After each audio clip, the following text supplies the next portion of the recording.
Good morning and welcome to your Farm and Home Show. My name is Joanna Coles, and this morning we're visiting with Chris Schalk. He's the Barren County Extension Agent for Agriculture and Natural Resources. Good morning, Chris. Good morning, Joanna.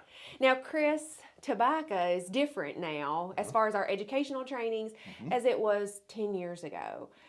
So we're switching gears just a little bit and going more regional with some of our trainings. Yeah, I'm hosting one of the GAP trainings. That's Good Agriculture Practices. Now, all of the growers know what that stands for, all right? And that's an annual meeting. And again, we don't have as many production meetings as we once did. We don't have as many individual GAP meetings. We've got fewer, larger producers. At least we do in Barren County. I think you do too. Really, I think that's pretty much trend Burley Belt wide. So, But it's a very important meeting to get to if you raise tobacco. yeah, I mean, depending upon your contract, some of them are like, you got to, and then some of them are like, you have to do it. I mean, you got to get it done. Okay, you've got to get that done, and it's better to go ahead and get that knocked out now than because let's face it, after we're going to be seeing greenhouses for too long. Okay, all right. So, tobacco. We always said that tobacco, lasted about 8 days a week, 13 months a year. So that was, and we're kind of in that mode right now. So, it's going to be just let's get this taken care of and we can move on with our growing season.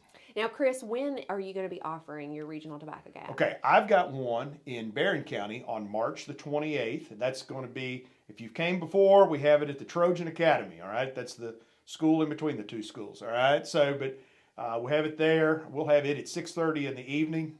And we remind everybody that to bring that photo ID and bring your GAP card. It makes life a lot easier if we can just kind of scan that deal and go on. They're having one down in Logan County on March the 16th, and they're having it during the day at 1 o'clock. So, like I said, they're a little more regional this year, and there's folks need to check out. Some of our folks that are a little closer to Elizabethtown. I think there's some there. There's some in Tennessee, but you need to just check out where those regional ones are at.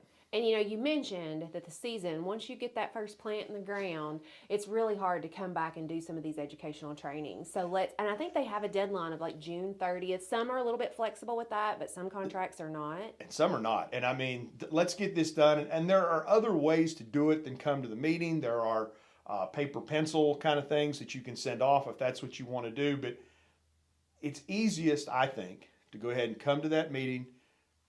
No more than 3 hours. Let's knock this out, and you get your card side, get your credit, pick up your materials, and then move on. And the materials are important because Sure. it has your labor posters. It has a lot of information that you're going to need during the growing season. Right, to be compliant, okay? Most farmers are very good at producing a crop and maybe not so good at complying to all these other things. But, come to that meeting that night. You get that labor poster to post in your common area. And then I'm not 100% for sure. Some of them do it different on your record book. It's a lot easier to keep that record book up as you go than try to sit down and fill it all out before you're going to have an audit or something like that. And let's just talk a little bit about the importance. It's a new, tobacco gap is newer. 10 years ago we didn't have it. Right. But it's just good agricultural practices when you're raising that crop of tobacco. The records that you have to keep, you mentioned that. Also some production, but also how to deal with labor and some of those things that are important to tobacco production. And it's nothing new, Joanna.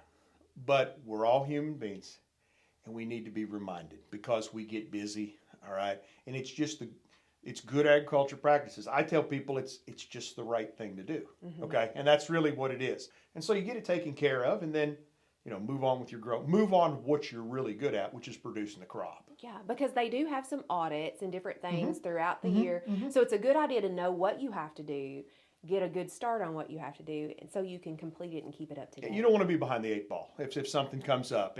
And again, we've both seen that records, when kept properly, can really stave off a lot of problems, all right? It can get you out of a situation that you may think that you're in, but you're not because you've got the record keeping, you've got the documentation, you've done what you're supposed to do, and you can, I'm good. Last year they offered an online GAP training. Are they going to do that as well this year, or do they have to get to one of these in-person meetings? They need to try to get to these in-person meetings. If you're not, you need to contact GAP Connections. They've got some other options, but again, it's a lot easier because you do have to be able to document that you've done everything. So it's a lot easier to just do it at one of the regional meetings. All right, Chris. Well, certainly appreciate the information. And if you have questions about tobacco gap or would like a full list of all the meetings that will be available in the state of Kentucky, contact your local extension office.